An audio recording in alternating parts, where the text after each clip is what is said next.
পৃথিবীতে সবচেয়ে বড় পীর হইল বাবা, কথা ঠিক কিনা? পৃথিবীতে বন্দুকের গুলিও মিস হয়, রাইফেলের গুলিও মিস হয়, কিন্তু মা বাবার দোয়া কোনোদিন মিস হয় না। যেরকম আল্লাহু আকবার। আল্লাহর হাবিব সাল্লাল্লাহু আলাইহি ওয়াসাল্লাম ইরশাদ করেন, মা বাবার দোয়া আর আল্লাহর আরশের মাঝখানে কোনো পার্টিশন না, ডাইরেক্ট কবুল হয়ে যায়। যেরকম সুবহানাল্লাহ। এই জন্য দুস্থ আল্লাহ রাব্বুল আলামিন কোরআনের মধ্যে ইরশাদ করেন, ইম্মাম ইয়াবলুগান্না ইনদাকাল কিবারা আহাদুহুমা আও কিলাহুমা ফালা তাকুল লাহুমা উফিন ওয়ালা তানহারহুমা ওয়া কুল লাহুমা কাওলান কারীমা ওয়াখফিদ লাহুমা জানাহা যুল্লি মিনার রাহমা وقل رب ارحمهما كما ربياني صغيرا। বলেন সুবহানাল্লাহ। আল্লাহ বলেন, বৃদ্ধকালে যদি মা বাবার একজনকে পাও, যদি মা বাবার একজন বেঁচে থাকে অথবা উভয়জন বেঁচে থাকে, মাও বেঁচে আছে বাবাও বেঁচে আছে, আল্লাহ কো ফালা তাকুল লাহুমা উফিন ওয়ালা তানহারহুমা, এই মা বাবার সঙ্গে উফ শব্দটা করবা না, প্রতিবাদ করবা না, ধমক দিবা না। ওয়া কুল লাহুমা কাওলান কারীমা, মা বাবার সঙ্গে নরম নরম কথাগুলো তুমি বলবা। ছোট কালে তুমি যখন ছোট ছিলা, তুমি কত ধরনের ভুল বেয়াদবি করছো মা বাবার সঙ্গে, মা বাবা কোনোদিন বিরক্ত হয় নাই। এখন মা বাবার বয়স হয়েছে, বুড়ো হয়েছে, বৃদ্ধা হয়েছে, এখন ওরা ছোট হয়ে গেছে, একটা কথা বারবার বলে, একটা কথা বারবার জফে। ছোটবেলায় তোমার প্রতি যেরকম বিরক্ত হয় নাই, তুমিও মা বাবার প্রতি বিরক্ত হতে পারবা না। কতক্ষণ ঠিক কিনা? আল্লাহ বলেন, ওয়াখফিদ লাহুমা জানাহা যুল্লি মিনার রাহমা, পিতামাতার জন্য আনুগত্যতার ডানাগুলো, হাতগুলো, বাহুগুলো বিছায়া দাও, আর দোয়া করো, ওকুর রব্বিরহামহুমা কামা রব্বায়ানি সগীরা। হে আমাদের প্রতিপালক, আমাদের আব্বা আম্মা আমাদের প্রতি ছোটকালে যেরকম দয়া মায়া করেছিলেন, তুমিও গো আমার মা বাবার প্রতি এমন দয়া করো। এইভাবে দোয়া করতে হবে। নবী বলেন, রব্বিরহামহুমা কামা রব্বায়ানি সগীরা। এই দোয়াটা যদি মা বাবার জন্য সন্তান এক সপ্তাহ একটানা করে 7 দিন পর্যন্ত করে, এই দোয়াটা 7 দিন করার সাথে সাথে 8 দিনের মাথায় আমার আল্লাহ মা বাবার জীবনের সব গুনাহ মাফ করে দিবেন। বলেন সুবহানাল্লাহ।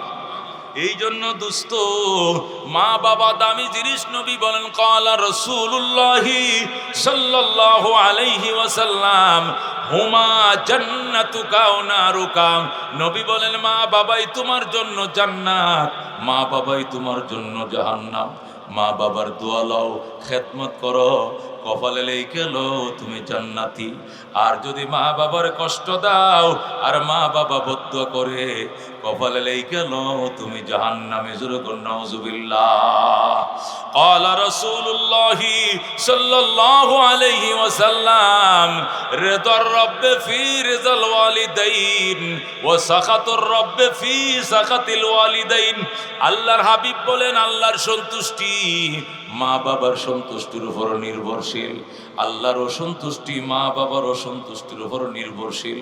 সুতরাং মা বাবারে খুশি করো, আল্লাহও খুশি হয়ে যাবেন। আল্লাহর হাবিব সাল্লাল্লাহু আলাইহি ওয়াসাল্লাম ইরশাদ করেন, ইন্নাল জান্নাতা তাহতা আকদামিল উম্মাহাত। সাহাবায়ে কেরাম রে, জান্নাত মা বাবার পায়ের নিচে। সুবহানাল্লাহ কোন। জান্নাত মা বাবার পায়ের নিচে। ইন্নাল জান্নাতা তাহতা আকদামিল উম্মাহাত। জান্নাত মা বাবার পায়ের নিচে।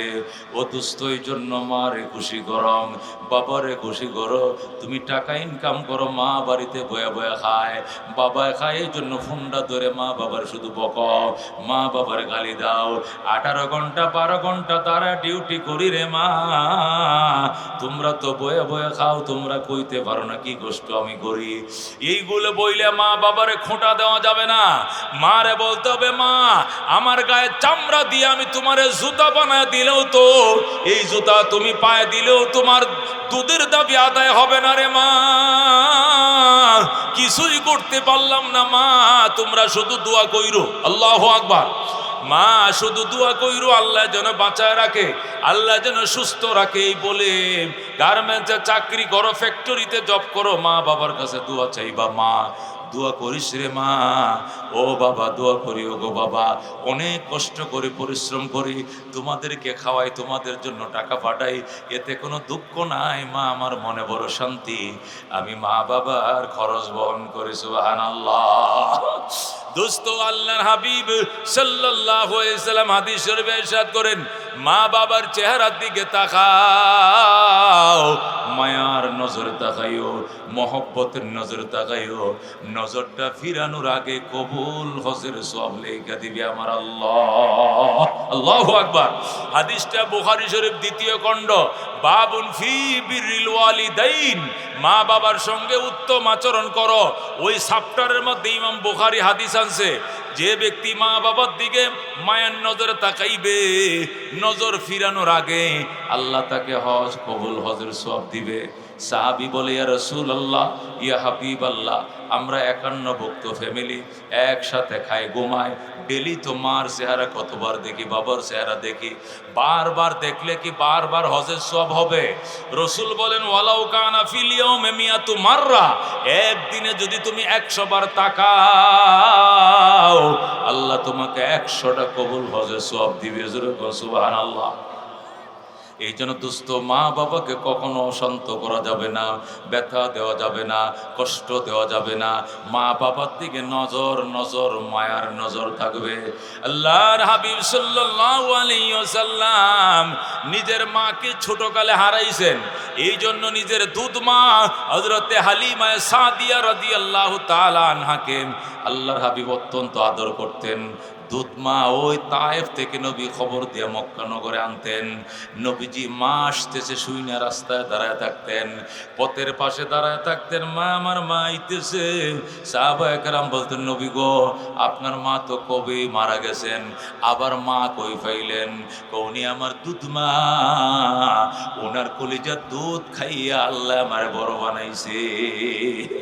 আল্লাহ নবী সাল্লাল্লাহু আলাইহি ওয়াসাল্লাম রাস্তার পাশে দাঁড়ায় থাকতেন, আর যখন হালিমা সাদিয়া ঘোড়ার থেকে নামতে চাইতেন, নবীজি নিজের গায়ের চাদরটা পিছায়া দিয়ে বলতেন, মা এখানে বসো মা, আমি আমার গায়ের চাদর তোমার জন্য বিছিয়ে দিলাম, মা গো তুমি আমার গায়ের চাদরে বসো। মা, ও মা তোমার কি খাইতে মন চায় গো মা, আমাকে বলো, আমি নবী কলিজা ছিঁড়ে তোমাকে খাওয়াইতে রাজি আছি। আল্লাহু আকবার। এই জন্য দুস্থ মা ময়াকার মা মা মা, ওই মদিয়াই মসজিদ, এই মদিয়াই মন্দির, এই মদিয়াই মোহাম্মদ, এই মদিয়াই মসজিদ, এই মদিয়াই মাদ্রাসা, কথা ঠিক কিনা? এই মদিয়াই ময়াকার মা, আমার আদরের মা। এই জন্য দুস্থ গো খেয়াল করে বয়ানটা শোনো, চোখ দিয়ে দুটো ফোঁটা পানি বের করার চেষ্টা করো। আল্লাহ নবী সাল্লাল্লাহু আলাইহি ওয়াসাল্লাম হযরত মুআজ ইবনে জাবলকে ডাক দিয়ে কহে, মুআজ লা ওয়ালা তাওকান্না ওয়ালিদাইক, মুআজ রে মা বাবার নাফরমানি করিস না, মুআজ মা বাবার নাফরমানি করিস না। ওয়াইন আমারাকা, যদিও তোর মা বাবা তোরে হুকুম করে আনতা করু জামিনা হালিকা, বউ তালাক দেওয়ার জন্য বউ তালাক দিতে রাজি হয়ে যায়ও, তবু গো মা বাবারে তুমি আলাদা করে দিও না, প্রয়োজনে বউ তালাক দিতে হবে, তবু গো মা বাবা তালাক দেওয়া যাবে না। আল্লাহু আকবার। এ দোস্ত, হযরতে মুআজ ইবনে জাবালকে নবীজি মক্কা মদিনা থেকে মুআজকে পাঠাইছিলেন কোথায়? ইয়েমেনের গভর্নর করে পাঠাইছিলেন। মদিনা থেকে মুআজকে ইয়েমেন পাঠাইলেন। হযরত মুআজ যখন গভর্নরি চাকরি নিয়ে যাচ্ছিলেন কোথায়? ইয়েমেনে। ওই টাইমে মা বাবারে নিয়ে নবীজির সামনে দিয়ে মুআজ যাইতেছিলেন। তখন আল্লাহ নবী বললেন, মুআজ এত মানুষ কেন সাথে? উনি আমার আম্মা, উনি আমার আব্বা, উনি আমার বড় বউ, উনি আমার ছোট বউ, উনি আমার মেজো বউ, এই কয়টা আমার ছেলে, ওই কয়টা আমার মেয়ে, 22-23 জন সদস্য নিয়ে হযরত মুআজ ইয়েমেন যাইতেছে। নবী বললেন, এত মানুষ কেন? আমি গোটা ফ্যামিলি নিয়ে যাইতেছি, কারণ আমার আব্বা আম্মা আছে, আমার বিবিরা আছে, আমার বাচ্চারা আছে, আমি সব নিয়ে মদিনার থেকে ইয়েমেনের উদ্দেশ্যে গেলাম। আল্লাহ নবী ডাক দেখো, মুআজ মুআজ, আমার সাথে আর দেখা হয় কিনা জানো না, হয়তো দেখা নাও হতে পারে মুআজ, শেষবারের মতো কিছু ওসিয়ত তোমাকে করে দেই, শোনো মুআজ। এক নম্বর ওসিয়ত হলো লা তুশরিক বিল্লাহ, মুআজ রে আল্লাহর সাথে কাউকে শরীক করবা না। ওয়াইন কুতিলতা আও হুররিকতা, যদিও তোমাকে হত্যা করা হয় অথবা তোমাকে জ্বালিয়ে দেওয়া হয়, তোমাকে যদি হত্যা করা হয় অথবা জ্বালিয়ে দেওয়া হয়, তারপরেও মুআজ আল্লাহর সাথে কাউকে শরীক করবা না। দুই নম্বর ওসিয়ত ওয়ালা তাউকান্না ওয়ালিদাইক, হে মুআজ মা বাবার নাফরমানি করিও না।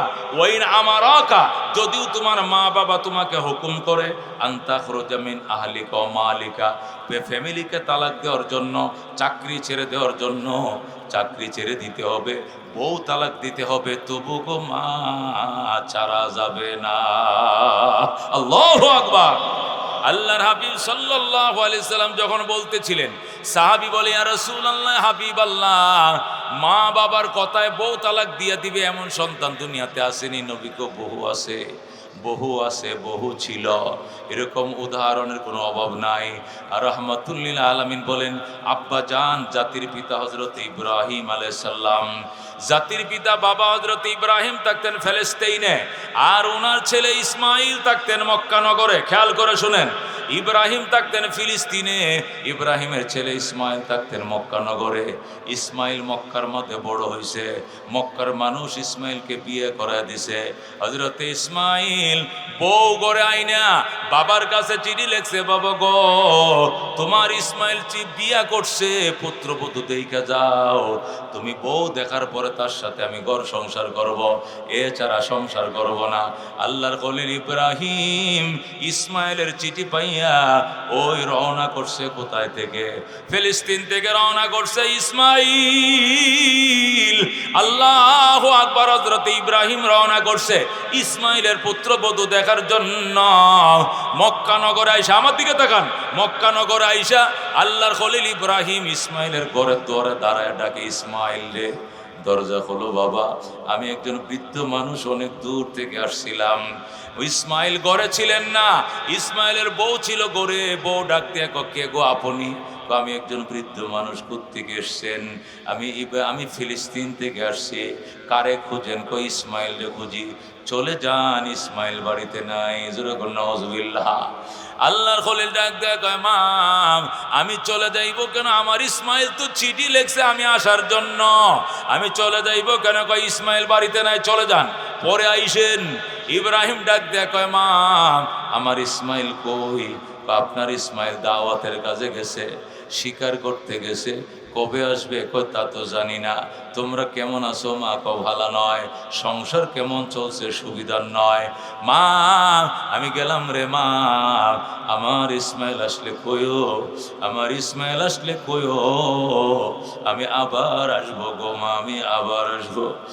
আর কইও ইসমাইলের ঘরের চৌকাটটা ভালো নয়, ইসমাইল যেন চৌকাটটা তাড়াতাড়ি বদলাইয়া লয়। বলেন আল্লাহু আকবার। হযরত ইব্রাহিম এতটুকু বলছেন, ইসমাইল আসলে কইও রে মা, আমি আবার আসবো গো মা, আমি আবার আসবো। এই কথাটা বলিও। আর বলি ইসমাইলের ঘরের চৌকাটটা ভালো নয়, চৌকাট যেন বদলাইয়া লয়। এই কথা বলে আল্লাহর খলিল চলে যায়। ইব্রাহিম চলে গেছেন আবার ফিলিস্তিনে। হযরত ইসমাইল বাড়িতে আইসা ডাক দেয়া, বিবি রে, আমার বাবা কই? আমার আব্বাই আসছিল কই? বিবি কয়, কে বলছে তোমার বাবা? তোমার বাবা আসে নাই। কো আসছে। তুমি কেমনে জানো? আমার নাকের মধ্যে আমার বাবার গন্ধ লাগতেছে। আল্লাহু আকবার। আমার বাবার ঘ্রাণ আমার নাকে লাগতেছে। আল্লাহর খলিল ইব্রাহিম যে রাস্তা দিয়ে হাইটা যায়, ঘন্টার পর ঘন্টা মেশকের সুঘ্রাণ ছড়ায়। জোরে বল সুবহানাল্লাহ। আল্লাহর খলিল ইব্রাহিম, ও দুস্থ, খেয়াল করে শোনো, হযরত ইব্রাহিম খলিলুল্লাহ আলাইহিস সালাতু ওয়াস সালাম, তিনি যেই রাস্তা দিয়ে হাইটে যাইতেন মেশকের সুঘ্রাণ ছড়াইতো। এই জন্য ইসমাইল ডাক দেয়, কয়, ও মা, আমার ইসমাইল আসলে কইও আমি একজন বৃদ্ধ মানুষ আসছিলাম, আমি আবার আসবো গো, আবার আসবো। ইসমাইল ডাক দেখো বিবি রে, আমার আব্বা এসেছিল, তুই আমার আব্বারে আদর করছস নি? কয় নাম। আমার বাবারে যতন করছো নি? নাম। আমার বাবারে নাস্তা খাওয়াইছো নি? নাম। কি সর্বনাশ করলা গো, উনি আমার কলিজার টুকরা বাবা হযরতে ইব্রাহিম। নারে তাকবীর। আল কোরআনের আলো, আল হাদিসের আলো, প্রধান অতিথির আগমন, অতিথিদের আগমন, এলাকাবাসীর পক্ষ থেকে সরকার সাহেবের আগমন, এলাকাবাসীর পক্ষ থেকে নারে তাকবীর। গাজীপুরের মাটি ও মানুষের সন্তান, কতক্ষণ ঠিক না? এদেশের প্রিয় মানুষ, আমাদের অত্যন্ত আপনজন, আজকের প্রধান মেহমান তাশরিফানতে জোরেগণ মারহাবা, মারহাবা, মারহাবা, মারহাবা। আল্লাহ কবুল করুন, জোরেগণ আমিন। মেহমান ব্যস্ত, এই জন্য আমি সময় কাটাবো না, অল্প সময়ের মধ্যে আমি শেষ করেই মেহমানের হাতে মাইক দেব। উনি আপনাদের সাথে দোয়া চাবেন, মত বিনিময় করবেন, মনের দুঃখ বেদনা বলবেন, কতক্ষণ ঠিক কিনা? বন্ধুগণ, বলতেছিলাম হযরত ইব্রাহিম আলাইহিস সালাতু ওয়াস সালাম মক্কায় আসলেন। আসার পর যখন হযরত ইসমাঈল আলাইহিস সালামের বিবির কাছে বললেন, আমি একজন বুড়ো মানুষ দূর থেকে আসছিলাম, হযরতে ইব্রাহিমকে খেদমত করে নাই, এই জন্য ইব্রাহিম বলে গেছেন আমা কয়ো আল্লাহ এই চৌকাটটা যেন তাড়াতাড়ি বদলাইয়া লয়। হযরতে ইব্রাহিম আলাইহিস সালাম চলে গেছেন। ইসমাইল বলছেন, বুঝেছি, আমার মাকে তুমি খেদমত করো নাই, আমার বাবাকে খেদমত করো নাই। আমার বাবা বলছে তোমাকে 3 তালাক দেওয়ার জন্য, এই জন্য হযরতে ইসমাইল আলাইহিস সালাম তার বউকে 3 তালাক দিলেন। আবার বনু জুরহুম গোত্রে বিবাহ করলেন। বিবাহ করার পর আবার চিঠি লিখছে, বাবা গো তোমার ইব্রাহিম চৌকাট বদলাইছে, নতুন চৌকাট দেখা যাও। আল্লাহু আকবার বলেন। হযরতে ইসমাইল আবার বিবাহ করছেন, এরপরে চিঠি লিখছেন, বাবা গো তোমার ইসমাইল আবার নতুন বিবাহ করছে, চৌকাট বদলাইছে, তুমি দেখা যাও। আল্লাহর খলিল আসলেন, আইসা মক্কা নর বাইতুল্লাহর সামনে এসে ডাক দিলেন, ইসমাইল রে ইসমাইল। ইসমাইল ওই দিন বাড়িতে ছিলেন না, দরজা দিয়া বউ বের হয়ে আসলেন, ডাক দিয়া বললেন, আমার আব্বা জান আসেন, ইসমাইলের ঘরে আসেন, অনুমতির দরকার না। আল্লাহু আকবার। হযরতে ইসমাইল আলাইহিস সালাম, ও দুস্থ আল্লাহর খলিল, হযরতে ইসমাইল আলাইহিস সালাম বিবাহ করলেন মা বাবার কথায়, নিজের বিবিকে তালাক দিয়াম নতুন বিবাহ করলেন। একে বলে মা, একেই বলে বাবা, কথা কোনটা কিনা? হযরতে আব্দুল্লাহ ইবনে মুবারক রাহমাতুল্লাহ আলাইহি বলেন, খেয়াল করে শুনেন, আমার দামি কথাটা শুনেন, আমার ভাই আলোচনা করবেন ইনশাআল্লাহ, আমি কয়েক মিনিটের মধ্যে ছেড়ে দিচ্ছি। আল্লাহর হযরতে আব্দুল্লাহ ইবনে মুবারক রাহমাতুল্লাহ আলাইহি বলেন, বাইতুল্লাহ তওয়াফ করতেছি, হঠাৎ করে দেখি একটা মানুষ খাসা মাথায় নিয়ে তওয়াফ করতেছে। আমি বললাম, কিরে, হেরেম শরীফের মধ্যে আলুর খাসা, তরমুজের খাসা, এই বাঙ্গির খাসা, এই নিয়ে তোয়াফ করা লাগে কেন? আল্লাহর ঘরের সামনে স্বর্ণের টুকরা পরে থাকলেও তো কেউ ধরে না। আব্দুল্লাহ ইবনে মুবারক কয়, ভাই খাসা নামান, নামায় এক পাশে রাইকা তরকারির খাসাটা রাইকা তোয়াফ করেন, কষ্ট হইতেছে আপনার। লোকটা ডাক দেখো, আব্দুল্লাহ ইবনে মুবারক, এটা আমার তরকারির খাসা নয়, আলুর খাসা নয়, এটা আমার জনম দুঃখিনী মা বহনকারী খাসা। আমি যখন হজে রওনা করব, মার কাছে দোয়া চাইছিলাম, মা গো, ও মা বাইতুল্লাহ যাইতেছে, দোয়া করো। তখন আমার মায়ে কয়, সন্তান একা যাইলে দোয়া দিব না, আমারে লয়ে যাও। আমি বললাম, মা তোমারে কেমনে নিব, আরব সাগর কি দিয়ে পাড়ি দিব? মা কয়, আমার মাথায় নিয়ে রওনা কর, যেখানে সাগর পাইবে চোখ বন্ধ করে দাঁড়ায় থাকবে, আমি মা দোয়া করব, চোখের ফলকে বাইতুল্লাহ পৌঁছে যাইবা। আমার মা যখন আমাকে এইভাবে বলল, আমি সাথে সাথে খাসার নিচে কাঁথা বিছাইয়া এই কাঁথার মধ্যে মায়েরে বসাইছি, উপরে মশারি দিয়ে ডাকছি, এরপরে মাথায় নিয়ে রওনা হয়েছি। যেখানে নদী পাইছি, নালা পাইছি, মা দোয়া করছে, খেওয়া বিহীন পার হয়ে আল্লাহর ঘরে পৌঁছে গেছি। আমি আমার তোয়াফ করি, আমি যখন তোয়াফ করি আল্লাহর ঘর, মা তো হাঁটতে পারে না, মারে মাথায় নিয়ে তোয়াফ করি, মার তোয়াফ হয়ে যায়। আমার তোয়াফা হবে, মায়ের তোয়াফা হবে। এইভাবে আমি মার খেদমত করি।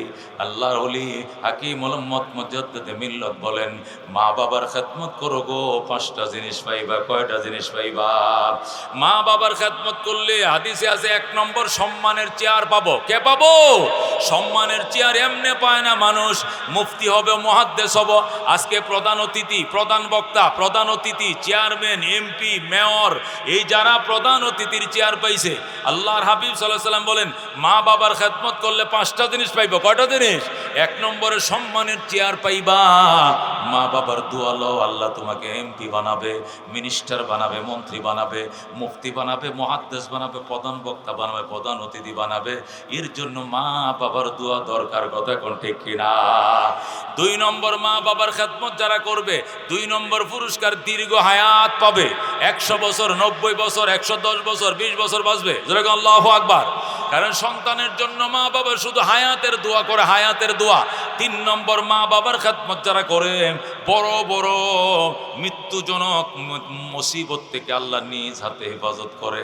সন্তানের মাথায় ঠাডা ফেলবে, ফেরেশতা রওনা করছে ঠাডা নিয়া। মা যখন হাত বাড়ায়, আল্লাহ ওয়েদার ভালো না, ঠাডা পড়তেছে, আমার ছেলেটা রিস্কা নিয়ে বের হয়েছে, তুমি হেফাজত করিও। সাথে সাথে আল্লাহ বলবেন ফেরেশতারা, রে ঠাডাটা ওই সন্তানের মাথায় ফেলিস না, তাল গাছের মাথায় ফেল। তার মা আমার দরবারে হাত বাড়ায় দিছে। আল্লাহু আকবার। এই জন্য খেয়াল করে শুনেন, মা বাবার খেদমত করলে 1 নম্বর সম্মানের চেয়ার পাবেন, 2 নম্বরে দীর্ঘ হায়াত পাবেন, 3 নম্বরে বড় বড় মুসিবত থেকে বাঁচবেন, 4 নম্বর মা বাবার খেদমত করলে আল্লাহ বাইতুল্লাহ জিয়ারত ভাগ্য দিবে, মক্কা মদিনা জিয়ারত করার ভাগ্য খুলে দিবে। কোটি কোটি টাকার মালিক হলে মক্কা মদিনা যাওয়া যায় না, মা বাবার দোয়া থাকলে মক্কা মদিনা দেখা যায়। কথা ঠিক কিনা? আমাদের বাংলাদেশের একজন প্রসিদ্ধ গায়ক ছিল, মুর্শিদি গান গাইতো, আব্দুল আলিম। আব্দুল আলিম 19টা গান লিখছে। এরপরে সে মারে কয়, মা মুর্শিদি শরীয়ত মারেফতের কত গান আমার বাংলাদেশ বেতারে টেলিভিশনে সম্প্রচার হয়েছে, কিন্তু মদিনা তো দেখলাম না। মা কয়, বেটা গান গায়ে কি মদিনা যাওয়া যাবে? মার দোয়া ল, মার দোয়া। আমি মা দোয়া করলাম, এবারের গানটা তুই মদিনার নামে লিখবে, মদিনার নবীও তোর এদিক থেকে ডাকবে, আর মার দোয়া এদিক থেকে পিছন দিকে ঠেলবে, একে ধাক্কায় তুই মদিনায়। যেরকম আল্লাহু আকবার। এরপরে 20 নম্বর গান লেখছে আব্দুল আলিম, মনে বড় আশা ছিল যাব মদিনায়। মনে বড় আশা ছিল যাব মদিনায়। এর একটা গান আছে কিনা? আছে কিনা? এটাও বাংলাদেশ বেতারে। ওই সময় তো আর কি ছিল না, ফেসবুক আর ইউটিউব ছিল না, এটাকে বেতারে ভাইরাল করছে। সকালবেলা তাফসিরে কালামুল্লাহর পরেই সাংবাদিক বলতেন, এখন আপনারা শুনবেন সকাল 6:30 আব্দুল আলিমের কণ্ঠে মুর্শিদি গান।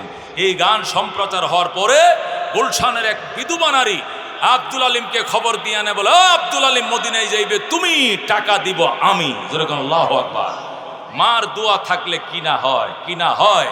এই জন্য হাকিমুল উম্মত মুজাদ্দিদে মিল্লাত আশরাফ আলী থানভী রহমতুল্লাহ আলাইহি লেখে, 4 নম্বর পুরস্কার মা বাবার খেদমত যারা করবা, মদিনায় যাইতে পারবা। কারারে বাজান মদিনা যাইতে আগ্রহী হাত বাড়ান। আল্লাহ তুমি কবুল করো, যেরকম আমিন। আব্দুল আলিমের গান এখনো শুনলে কলিজাটা বাগ বাগ হয়ে যায়, মদিনার জন্য মন দেওয়ানা হয়ে যায়। কাফেলাতে কে যাও তুমি, কে যাও বেয়ে তোরি, ও ভাই সঙ্গে নিয়ে যাইও মোরে, খানি কৃপা করি। সঙ্গে যদি না লও মোরে গিয়ে মদিনায়, এই গরিবের সালাম দিও মদিনার বাদশাহ। কথা ঠিক কিনা? আরব সাগর পারি দেব, নাইকো আমার তরি, পাখি নয় যে উড়ে যাব, ধানাতে ভর করি। কথা ঠিক কিনা? আমার আশা আছে সম্বল নাই, করি কি উপায়। মনে বড় আশা ছিল যাব মদিনায়। যেরকম আল্লাহুম্মা আমিন। হাকিমুল উম্মত লেখে 5 নম্বর পুরস্কার মা বাবার খেদমত যারা করবা গো, 5 নম্বর পুরস্কার মৌতের বিছানায় টাস টাস করে কালমা জারি হয়ে যাবে। মৌতের বিছানায় যখন শুইবা কেউ তোমার হেল্প করতে পারবে না, মাও পারবে না, বাবাও পারবে না, কান্নাকাটি করা ছাড়া আর কেউ নাই। ওই টাইমে, ওই নিদনে, ওই দুঃসময়ে আমার আল্লাহ জবান দিয়ে জারি করবেন আশহাদু আল্লাহ ইলাহা ইল্লাল্লাহ ওয়া আশহাদু আন্না মুহাম্মাদান আবদুহু ওয়া রাসূলুহু। ওই টাইমে হার্টবিট বাড়বে না, তৃষ্ণা লাগবে না গো, ওই সময় জবান তাজা থাকবে। মা বাবার দুয়ার কারণে টাস টাস করে জারি হয়ে যাবে আশহাদু আল্লাহ ইলাহা ইল্লাল্লাহ ওয়া আশহাদু আন্না মুহাম্মাদান আবদুহু ওয়া রাসূলুহু। সুবহানাল্লাহ। এ দোস্ত, মা বাবার খেদমত করলে 5টা জিনিস পাওয়া যায়। 1 নম্বর দীর্ঘ, 1 নম্বর সম্মানের চেয়ার, সম্মানের কি চেয়ার। 2 নম্বরে দীর্ঘ হায়াত। 3 নম্বরে বড় বড় মুসিবত থেকে রক্ষা করবেন আল্লাহ। ও বন্ধু, যাইতেছিল ওই রাস্তা দিয়া, বালুর ঠাকের সাথে তোমার সিএনজির সামনাসামনি সংঘর্ষ, ড্রাইভার সহ 3 জনের স্পট ডেড, কিন্তু তোমার গায়ে একটু আঁসুরও লাগে নাই, কারণ তোমার জন্য তোমার মায়ের দোয়া আছে। বলেন আল্লাহু আকবার। এই জন্য দোস্ত, এই মায়ের জন্য, এই বাবার জন্য, এই মাদ্রাসা বালক শাখা, বালিকা শাখা, আমি এখন গণ্যে আইছি 35টা। কয়টা? 35টা গরিব ছাত্র। আল্লাহু আকবার। এতিম অসহায় বাচ্চা এখানে খায় রে দোস্ত, এখানে খায়। এই জন্য এতিম গরিব বাচ্চাদের জন্য মা বাবার নিয়তে, মার জন্য, বাবার জন্য, মক্কা মদিনা দেখার জন্য রে দোস্ত, আমি কিছু সাহায্য সহযোগিতা আপনাদের কাছে চাই। বিশেষ করে 25 কেজি একটা চাউলের বস্তার দাম 1500 টাকা। কয়শো টাকা? 25 কেজি চাউলের প্যাকেটের দাম কত? 1500 টাকা। মাসে যদি 10টা করে চাউল লাগে,